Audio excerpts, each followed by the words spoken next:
Fired Minneapolis police officer Derek Chauvin will make his first court appearance on Monday to face murder charges in the death of George Floyd. The three other former officers involved faced a judge yesterday where conditional bail was set at $750,000. Those three men charged with aiding and abetting George Floyd's murder. NBC News legal analyst Danny Cevallos here now to talk about this case. And Danny, let's start with Derek Chauvin. He now faces a second-degree murder charge. What does the prosecution have to prove for that charge? When it was just a third-degree murder charge, the prosecution has to show that he did something really, really reckless, the most reckless thing, but it's still an unintentional killing. The second-degree murder is Minnesota's felony murder statute, and that doesn't have anything to do with his recklessness or negligence. Instead, it's a murder, a killing that is committed in the course of a dangerous felony. So the only thing the state has to prove here is that Chauvin committed a felony, and in this case, the predicate felony is third-degree assault. And that's really just causing someone some serious harm and intending to do so. If they prove the felony, they automatically get to murder. And that's why felony murder has often been criticized, because it does offer a prosecution an end run around getting to murder, especially in the case of a clearly, conceitedly unintentional killing. But both murders, second and third degree, and even the manslaughter charge, are all premised on an unintentional killing. What kind of defense would you expect out of his lawyers at trial? There are a couple different defenses I would expect. First, police officers are different from regular citizens. They are duty-bound to make arrests when they observe crimes or they respond to crime. So look for Chauvin to put on experts or evidence that show that the possibility that Floyd was resisting, that he was using some degree of force, and that Chauvin thought he was using force commensurate to meet the threat. I think that's a long shot argument. I think the better argument is causation. And although a lot of folks saw the knee on the neck, and that looks really, really bad, if the defense can show, they don't have to prove, but if they can create reasonable doubt that the victim's death was caused by other circumstances, and I can already predict it's going to be this path.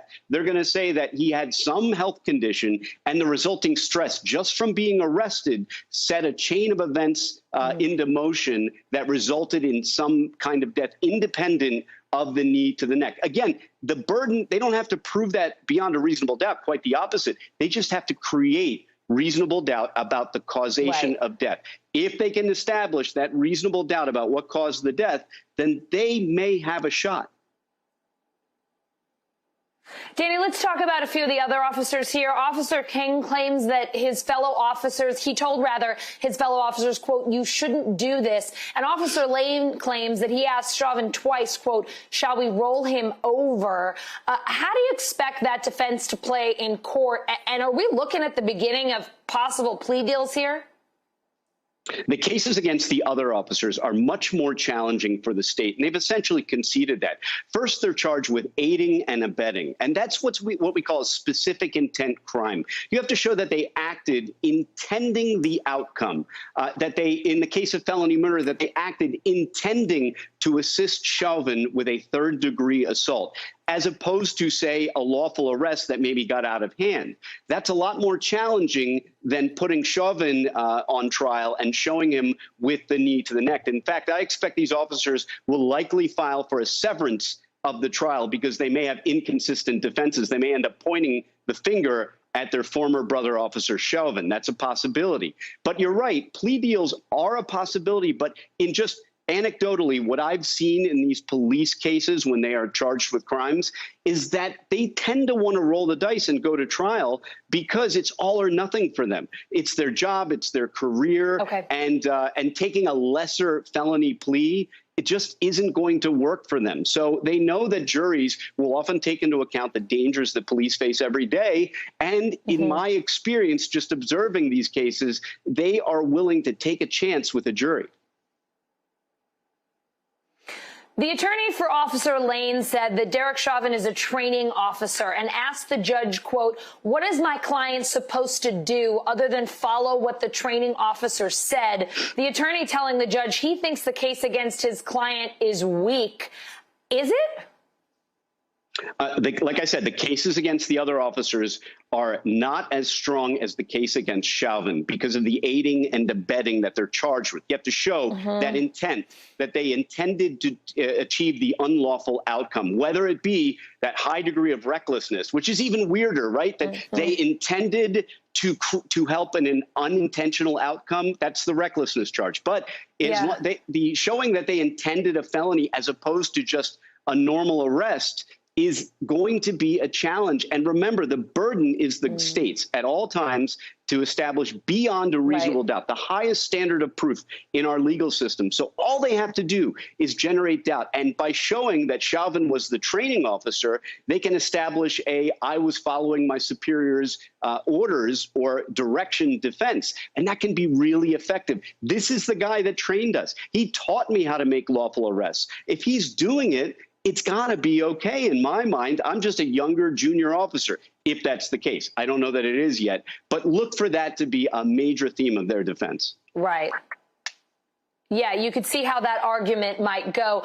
Danny, the Rodney King trial got a change of venue because the defense argued that there could not be a fair trial because of how much publicity the case had gotten in L.A. Is that something that could happen here in Minnesota?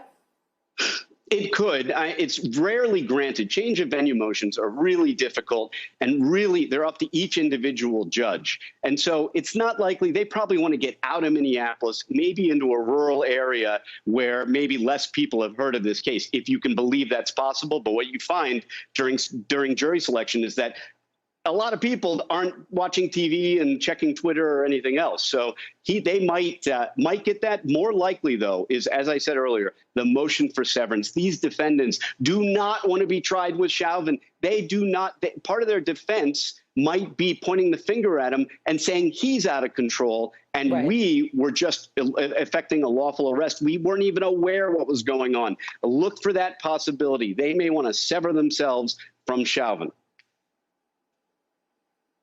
Danny Cevallos, always great to see you, my friend. Thanks so much for your legal expertise.